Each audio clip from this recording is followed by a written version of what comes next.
And boom goes the dynamite. I don't know why I would say that's true. This is the funniest thing that guy said it before. Good morning, Crypto Warriors, and welcome back to the Gentlemen of Crypto, episode 207. Today is Tuesday, July 17th, and I'm King. And I'm Bitcoin Zay, and we're here to bridge the gap between cryptocurrency and the community Monday through Friday at 10-ish. D-Truth, what's going on? Gabriel Hernandez, Madam Crypto, Tonio, Crypto Q, Tony Noli, the P-Man Van, welcome back, Jizzy Mac, Banger Committee, good morning all, good morning. True. Close, streaming us live on D-Live. If y'all haven't checked out D-Live already, go ahead and check it out again. That is basically YouTube and all the streaming sites. They got a podcasting way to do it. Yep. But it's decentralized, so there is no more shadow bans and people who control your streams. It's just working on some kinks right now, so hopefully in the next few months to a year it can be ready to go full time. Oh yeah. What's going on, Alpha Robbins, Rolex? All right, who won the free Bitcoin yesterday? Oh yeah, so for our free Bitcoin, the winner was Justin Rouse. Thank you for your comment. A lot of great comments, actually. We had a lot of great insight based on our question about the Major League Baseball trading cards or digital collectibles that'll be built on Ethereum. Which ones would you collect or which ones would you build? He actually had some great answers. He was saying that old, baby boomers as well as millennials, they will respect the legends. You may not know as many players now. However, players like Ken Griffey Jr., who is my personal favorite player, Babe Ruth, Willie Mays, Hank Aaron, all these players would be great for these digital collectibles because, like we said, the age difference wouldn't matter. These are legends. So great comment there, and we'll be sending those free Satoshis. Yo, thank you. Oh yeah. Somebody else had a funny one too. They said you can't forget like Pink Sammy Sosa or something. I was wrong when I saw it. I know, right? So he is about Pink right now. Yeah, I don't know. He uncooked chicken. I don't know what. All right, a lot of top news. I used to uncooked chicken. That's too funny. It's been sitting in water all day. All right, other news, top news. I guess the name of the game today is Monopoly. That is right, Monopoly, because people are forming monopolies everywhere. Let's start with Japan. Oh, yeah. Major finance firm SBI opens its crypto exchange to traders. If you remember, SBI Holdings had talked about opening a cryptocurrency exchange where they formally just launched it. Of course, it was delayed after delay. They said it came from regulatory approval or regulatory demands and tightened security and all that. But now it's open. It said account opening is available for individuals from 20 to 70 years old residing in Japan. A brief notice confirmed, adding that applications for setting up accounts from corporate customers are not currently accepted. So it looks like Bitcoin now has an age restriction on it. Yeah, I'm about to say, what is going? Like, how did that just happen overnight? This is hilarious. Monday night to Tuesday, 20 to 70. So if you're 71, hey, you just out too of old luck. to trade crypto. And if you're 19, it's like, oh too yeah, young your to next trade birthday. crypto. Yeah. That's amazing that they just set an arbitrary 50. It's so random. 20. Yeah, it's so random. They put that 20 to 70. I mean, a lot of retired people are over 70. And it's crazy that they put that as a cutoff point. However, for retail investors, they even made it more stringent because as a corporate or as a business, you can't join it yet. So corporate customers, they're not currently accepted. So it's one of those things where they tried to innovate, but it's to me, it's like they tried to regulate it too much with the age. Corporate customers can't use it, and they only have XRP pairs and Bcash pairs, which they put before Bitcoin. Which that's a red flag right there. This is the CBDC happening, people. You see how they're picking their coins now? Yeah, that was a red flag to start. Like right. Bcash hasn't had really any developer community involvement. Nobody uses it for anything other than speculation. Right. I mean, complete speculation. But it's one of those things where they the SBI has basically flexed their muscles and said, well, we want Ripple to be popular, so we're just gonna add some trading pairs. They bought the top, and they're like, we are not letting go of these bags until somebody else gets them. Oh yeah, we're only pushing Ripple and Bcash, like I said. But again, I mean, let's zone in on what's the craziest thing. They literally have an age limit on this. Again, this is what we talk about overnight. Yesterday there was no age limit. This morning there's an age limit on crypto in Japan. I don't know. How did that just happen legally? Like. It's ridiculous. 20, and where did we get these numbers from? 20 to 70 years old? Yeah, that's not even like a good data point to use. Right? Like, yeah, across 20 to 70-year-olds. This is the most who have the trading and money. Like, where does that come from? Yeah. Again, like I said, the name of the day is Monopoly, and the word of the day is Monopoly, and this is heading in that direction. Like right now, it's 20 to 70. Wait until they really get rolled. You think the restrictions are going to loosen up after this, or they're going to add more? They set a precedent, right? And one of our watchers, Early Miller, actually said she's 70 years old. They would kick her out like you can't use it. She's been using crypto for a while, so it's like, how do you put an age limit? And like we said, history doesn't repeat itself, but it also often rhymes. So whenever they make this, I'm pretty sure there'll be an age limit on some of these other exchanges. Just gotta wait to see how arbitrary the U.S. is going to kick that in. You need to be 25 and up, 35 to 42, at least 500,000 in the account. If not, it's going to be a criminal offense. Minimum 3 years jail, $10,000 fine. I mean, come on. The writing is on the wall. Yeah. I can't believe that. And this is in Japan again. I know they're nearby South Korea, friendly neighbors across the pond, I guess. But can we order some heart attacks for SBI holdings? This is ridiculous. What is going on? Yeah. Wow. Well, not going to be using them. All right. Short ripple with your Japanese yen. I'll tell you that.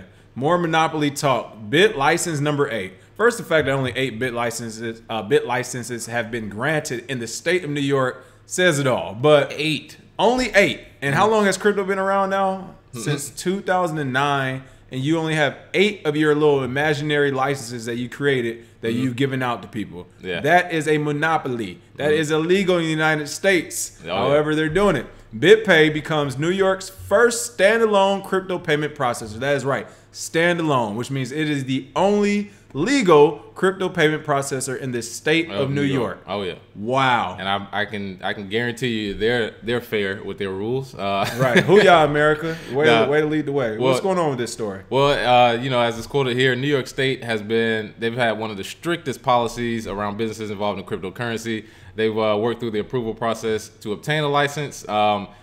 This was important to BitPay because I believe they wanted to, expand their business into New York. However, they've taken some hits because of their inability to say we accept Bitcoin and Bitcoin Cash. Just accept Bitcoin if you're going to be a payment processor. Bitcoin Cash, they put it right alongside of it like it was the same thing. So they caught a lot of heat for that. And BitPay has kind of fallen by the wayside lately. However, it is popular amongst some people, not a lot, but some people actually use it. And like for example, they mentioned Cheap Air. They may use BitPay's wallet, but it's one of those things where New York they put a stranglehold on the indry in New York, and they allowed it to happen. I still can't believe that one. We have people in New York who will do tutorials, we'll tell them how to do stuff, and then we'll say we're from New York, and it's almost like it shuts down everything you just did because then you got to wait and let them tell you what to do. So this is no different. Of course, they got the AML, KYC laws, and I'm sure they got a lot of eyes. Their actual Tony Gillespie, who started it, their CEO Stephen Pear, they are what you would call leaders of the Diddley Gang. So, and Tony Gillespie, who started the Bit license, I mean, let's highlight this guy. You talk about corruption. He started the Bit license, left his post as a public servant, and then started a consulting firm which teaches companies how to get the Bit license. He started in his position in the government. Like, that's a hustle for you. That is a real hustle. Make the rules and then get paid to show people how to follow the rules. And everybody, like, no one says anything. Everybody's like, well, hey, it's like, well, tar and feather people. I'm telling you, hey, listen. The moment a couple people get tar and feather, I guarantee this will all stop. It's going to be just how they come up with these rules Wednesday and Tuesday nights. Yep. Tar and feather 2 or 3 of them, all right? Thursday, they come, all right, we need to play this the right way. Yeah, and for those of you who are wondering why we didn't accept Bitcoin at the very first week we started our store, is because the only option was BitPay. When they added other options. And they actually, which used to be a good option, but they flipped they flipped some things on us as soon as we started as well. You're right. As soon as you start, and they, so I'm glad they have other options now that we have, Bitcoin payments to another company. But yeah, that was the reason. That was true. I remember that. It's literally because BitPay has their own problems they need to deal with. They need to figure out whether they're accepting Bitcoin or Bcash and stick with it. Stop trying to put them alongside each other. People are getting confused and sending them money and losing it. Or like that representative that used the Twitter at Bitcoin, even though it was actually Bcash. Exactly. But it looks like the New York Department of Financial Services, another acronym that you probably never heard of, NYDFS, they had a quote which said, DFS welcomes BitPay to New York's expanding and well-regulated virtual currency market. Said Financial Services Superintendent Maria T. Bolu. She said, we continue to support a vibrant and competitive virtual currency market that connects and empowers New Yorkers in a global marketplace while ensuring strong state regulatory oversight is in place. All right, a vibrant and competitive virtual currency market. Is that why like 85% of crypto businesses and virtual currency businesses left after you made the bit license because it wasn't competitive. It was a monopoly. They also say, beginning of the day, BitPay can now process these payments for New York merchants and residents. And the license also authorizes them to issue cryptocurrency funded debit cards in the state. So literally, they are taking it over. This is a monopoly. Yeah, I mean, there's nothing else to say about it. It's unfortunate. Yeah. Well, we've been desensitized through the Monopoly board game and living in the crypto world. I'm pretty much desensitized to it now. It's almost like, at this point you see it happening and you just got to take steps to do what you have to do to get away from it or to do your own thing. You can't really stop them from creating these arbitrary laws. I am seriously scared that the next regulator I meet from one of these alphabet agencies, I'm just going to black out. Yeah, DDT. I'm just going to black out. It's going You got Stone Cold stunning somebody off the top rope. I'm gonna wake up like, what happened? It's gonna be these regulators laying around everywhere. Like, I don't know. It's gonna be tarred and feathered regulators. Hey, next consensus, I'm telling you, crypto fight night is coming. Listen, we're gonna be jumping off the top rope. You're my boy, Blue. I'm coming in there with buckets of tar and pillowcases of feather. All right, I'm getting everybody all at once. Coinbase gets regulator approval to list digital coins considered to be securities. Again, the word of the day, people, is monopoly, all right? Yeah. It is monopoly. Like, literally, they are picking and choosing who they want. Again, I hope people like Brian Armstrong, BitPay, and some of these people who've been in the community for a long time, I hope they're playing the long game and they're just saying, hey, we're just doing this for now. Yeah. Once they give us all these licenses and we become trillionaires, we are going to flip them upside down their head. And buy their bank and do whatever. But I don't know if that'll be possible. I know, it's probably not. Cryptocurrency, was that? It's too deep. Too deep. Yeah. Cryptocurrency exchange and wallet service provider Coinbase has received approval from the U.S. Securities and Exchange Commission and the Financial Industry Regulatory Authority to list digital coins considered to be securities. Bloomberg reported yesterday, July 16. What's your thoughts? Yeah, well, this is funny that this news came out after they put the blog out about the 5 coins that they may add. As if they didn't already know this. This is just when they announced it. SEC and FINRA, pamp it. But yeah, actually they purchased 3 companies: Digital Wealth LLC, Venovate Marketplace, and Keystone Capital. All of these companies are broker dealers and they are registered with FINRA. Digital Wealth is actually registered with the SEC. So, like I said before, when they purchased these companies, they didn't buy them just to put them on the shelf. They're not a record company. They actually want to get value from these companies. Right. So what they do is they purchase them, and then in hindsight, you look like, man, they did buy a company that did such and such, and then they get the stuff to pass forward. Chess piece. This is why they bring in all those executives. From the Facebook executives to TD Ameritrade execs. They bring all these execs who have played this game already for their company. They're like, no, what you need to do, you buy this company, nobody's going to see it coming. You have them get the license, get the infrastructure right before you buy it. You make sure they get the license placed, then you buy them, and then you have it all of a sudden. Yeah, we see the game. Yeah, it's all good, but Coinbase, they have their ways. They'll do what they want to do, but some people that are still on Coinbase that use it faithfully, they can't see it because it is easy to use for new people. Right. It is pretty seamless. However, as soon as they hit you with the we can't recover your funds, or they don't respond to you in 2 months, or your account gets shut down for no reason, or when volume picks up, you can't buy or sell because there's a restriction. There's a litany of things that could happen as soon as the market picks back up, and that's why we've always encouraged people to diversify your exchanges.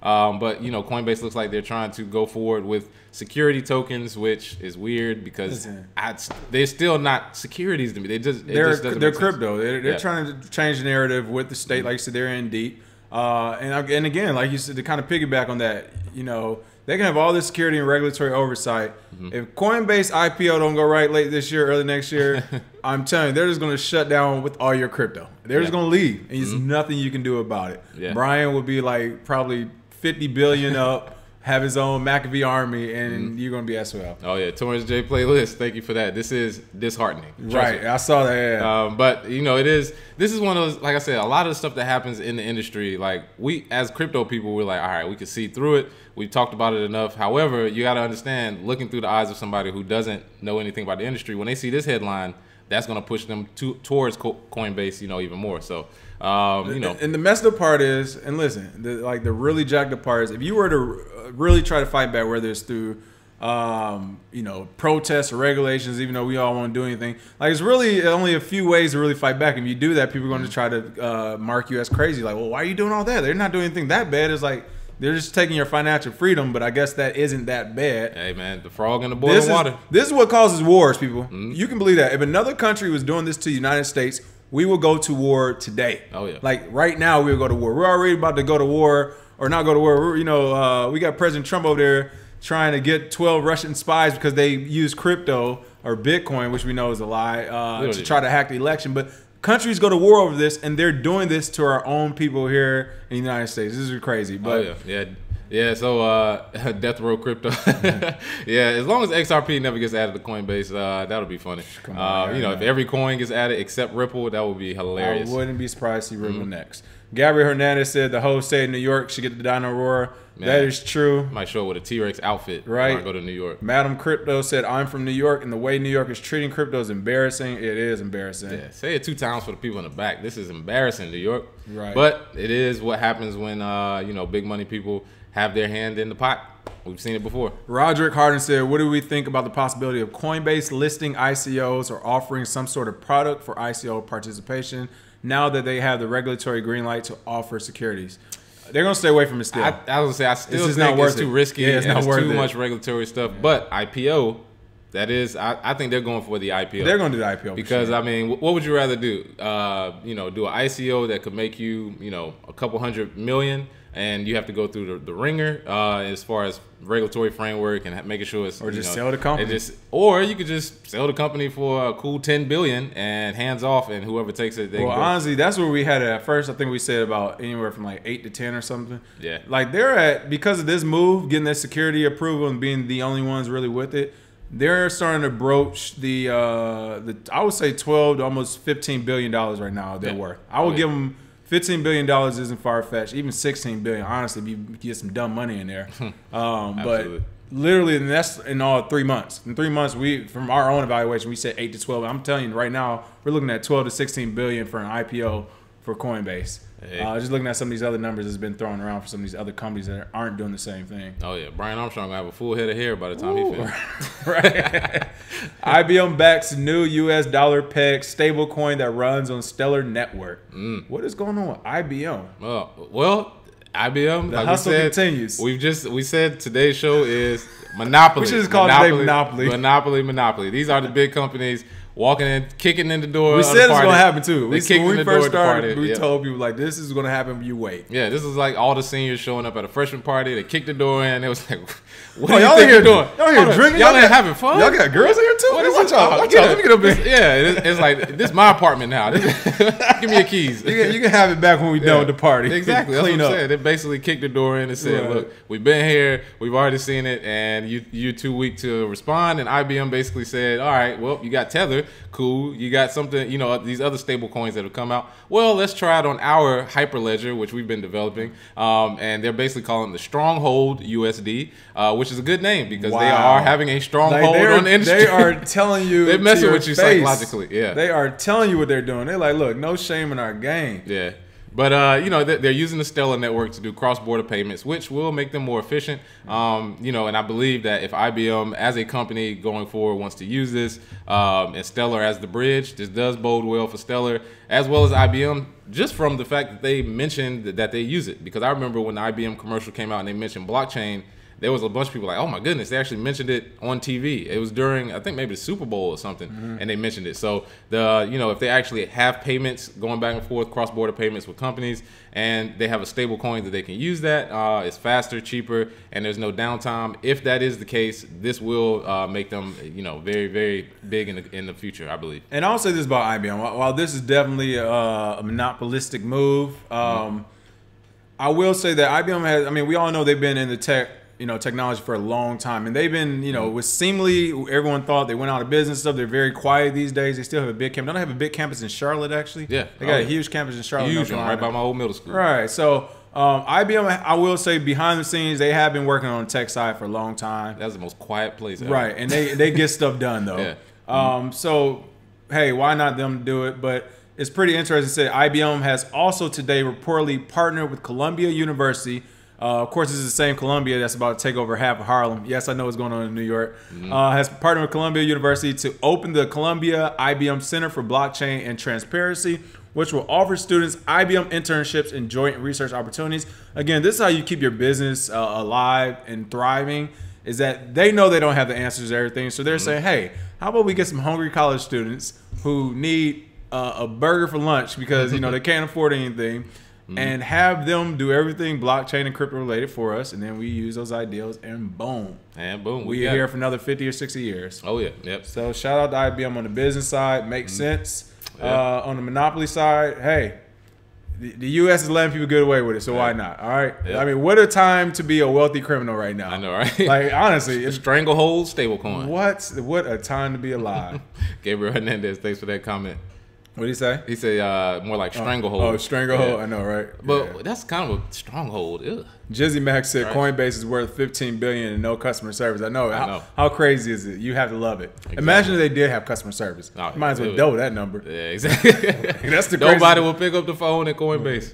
Messaging, but honestly, when it comes to customer service, that's something that's should be highlighted, should be noted in the space. All these places don't have customer services. Not enough people know about crypto, people. Yeah. Literally, there aren't enough people that know about crypto to help other people. So, again, Brian Armstrong's going to make a lot of money in this IPO and all that. But I'm telling you now, that company's not keeping all that money. They're going to have to hire people that are going to be coming in like, hey, I'll come work for you for $400,000 a year. Come on, I know what type of money we in here playing with. Yeah, exactly. I know what's going on up here, Brian. Right. But, yeah, we'll see. Yep. Messaging giant Line's cryptocurrency exchange begins global operations. You don't say. Japanese mobile giant Line has officially launched operations of its Singapore-based cryptocurrency exchange BitBox with support for 30 cryptocurrencies, including Bitcoin. For those who don't know, again, we talk about Line a lot. Line is the biggest social media app in all of Japan. They basically connect everything where you can go find restaurants, how you can pay for stuff. Can't do anything call people, message. You can't do anything without it. Of course, they have their cryptocurrency exchange now with 30 cryptos. What's your thoughts on that? Oh, yeah. Well, with 200 million monthly active users, this looks like a very big move. If you want to onboard people to the process, you have to have apps where people can easily look at the interface, buy, sell, send, receive, and the apps that have come out so far, on the crypto side are good. However, a lot of these mainstream social media apps or financial apps like Robinhood, Abra, Line messaging app, we've seen plenty over the past few months. They are basically starting the onboarding process of bringing people into crypto and also expanding the wallets, because before it was more just buy it, let it sit, and sell it. But they're actually using the BitGo wallet or BitGo technology to have multi-signature wallets, which is pretty good, because the other wallets usually they just have regular just one signature back and forth, but this one they actually have more security, so that's good to see from Line. And I mean, they have zero trading fees, so just like the other ones, the onboard process should be pretty easy. If you already have it, why not use it? So they're just setting you up, like we said. They're setting it up for all right, yeah, monopoly. See, I was about to say that too. That's what I was about to go with. In this story, to kind of segue or piggyback on what Bitcoin Zay was saying with the monopoly side, okay, they got 600 million registered users. As he said, 200 million active ones. Again, the play here is to just get all of these users with a Bitcoin address and to identify them. All right, because honestly, they know, anybody in this space know, for the average user, they're not changing their address like they should be doing. No. And I can see it now. I can see 3 years from now, 4 years from now, people are going to be using the same address they used when they first started in the crypto. And when places like, or when organizations like Line, Coinbase, BitPay, IBM, when they all have your name, social security, and all that linked to a few different Bitcoin addresses, this is how they're going to sell all that right back to the governments, the J5s, G20s, the FSBs, and they're going to say, hey, you don't even have to go out and do the heavy lifting. We already have it ready for you. Just give us that good government contract, and you can have all this customer data. So zero fee trading, again, if it's free, you're paying for it somehow, people. Oh, yeah, every time. Data on a platter. Right. Every time. But, yeah, Line, they, that's what, like we said, these big companies. Kobe Field says, so they started a centralized exchange. Huge hack waiting to happen. Oh, yeah. That's very true, too. Talk about 200 to 600 million people all on that exchange. You're right. I mean, hackers are like, oh, it's game time. Somebody said, what do we think about Hit BTC? Yeah, you know, I haven't really used it. Yeah. It's kind of from what I've heard from other people who have used it, not really impressed, don't really like it. There's plenty of other exchanges you can use. So I wouldn't. There's nothing special about it of why you would use Hit BTC. But I haven't personally used it. So I will say for some of these exchanges too. You know, word gets out. Like if you're jumping on Twitter, if you're looking at YouTubers and stuff, word gets out about which exchanges are good and bad and who uses what when. Yep. One of the stories we didn't cover the other day was Poloniex. They released an app finally for their exchange. We didn't talk about it because it's like Poloniex is dead in the water. Yeah. They literally sold the bag on their exchange, and I forgot what company bought it, but all 18 people that own Poloniex rejoiced. Poloniex went down when that troll box. As soon as the troll box left, that's when that's when we should have went long. That's when BitMEX wasn't around then. Yeah. We should have went. That's when we should have went long. That's a no. When they started shutting down troll boxes, like, what's going on here? Yeah. That was one of those things that when they stopped it, I was like, okay, capacity is picking up. Right. It's they getting didn't real. have enough people to respond to type it out. Listen, for those, again, we talk about jobs in space. For those who don't know, they shut down the same way we have our little our troll box here for the Warriors to type in everything, our chat box. When Poloniex, not only did they shut that down, but they're asking users who have been in the box for a long time to actually just come work for them for free. Like they were just say, hey, you guys been in this chat box, troll box for like the last 6-7 months now. Welcome aboard. Like, welcome to the team. Like this is, you guys are with us. So that goes to show there's not enough good people in crypto still. SEC shutters Kodak-Branded Bitcoin mining rig KashMiner, and that's cash with a K. I got you, Cardi B.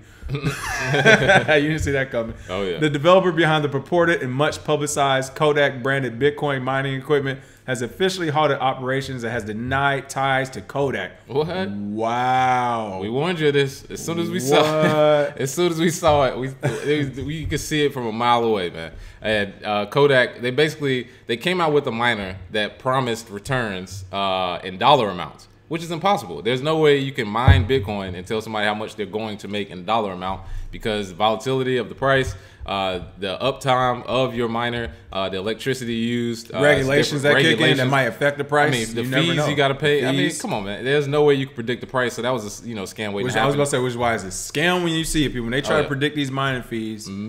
And then it said that they basically just took a Bitmain S9 miner and slapped Kodak on the side of it.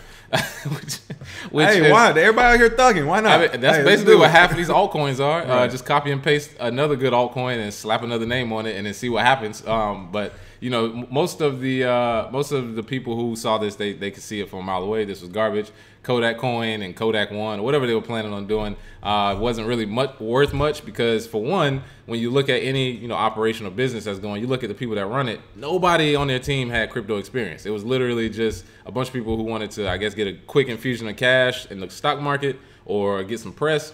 But that was about it. Kodak is dead in the water with this. And it's crazy. It says it's evident from the series of events, the scheme was either an ill-conceived business ideal or a malicious attempt to scam customers. I wonder. Irrespective, Kodak's stock price was tripled. Tripled again. This is on the stock market, people. This does not happen in the United States stock market. Why? Because they've already regulated to death. They make sure there's no triple hit highs and all that. But their stock price was tripled after 1 week past the initial announcement of this scheme back in January. So it wasn't a bad business idea. Let's be real. It was a malicious attempt. It wasn't an attempt. They did it. It tripled. It was a malicious scam to customers. I mean, honestly, either you stupid or you stealing. Either way, you gotta go. Hey, what was his name? Casino. Yeah, Casino. Yeah. He was like, he's either incompetent or you're in on it. Either way, gotta go. We don't. Doesn't matter. Go, man. Kodak. Come on. But again, I don't blame them. I don't blame any of these companies. At the end of the day, we talk about this because it is bad for the ecosystem. We want to alert you, but from a strictly business point of view, they're all doing the right thing. Why not? A lot of dumb people. The president's eye is on something totally different. Nobody's worried about this really. If you're making a lot of money, all you gotta do is pay off regulators. It is literally corruption going on. It's the Wild West.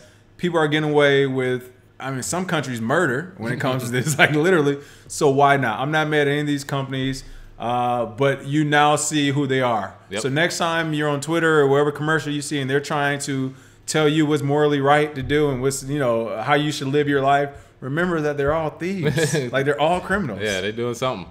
They're doing something. Other than that, what are we doing for the free Bitcoin today? Oh, yeah. So for the free Bitcoin today, which coin do you think Coinbase is going to list first? After the news from yesterday, the news from today that they get to go ahead to list security tokens, which one will be the first one listed? It'd be interesting to see if somebody gets it right. But, it could be a whole bunch of them. It could be those 5. It could be something totally different.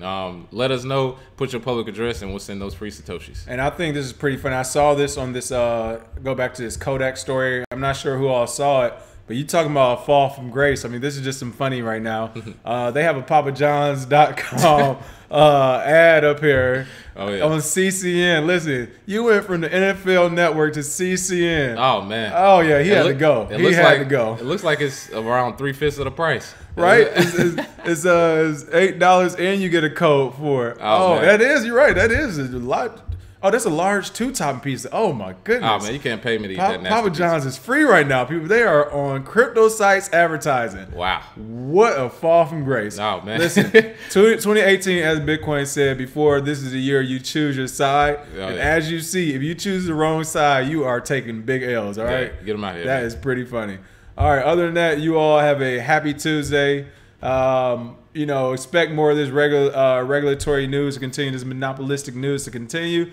Until the next upgrade, all right? Next tech upgrade. Hopefully add a little bit more decentralization. We can get away from these folks. Oh, yeah. Lightning Network, it's soon coming. All right. Until then, cheers. Have a good one, people.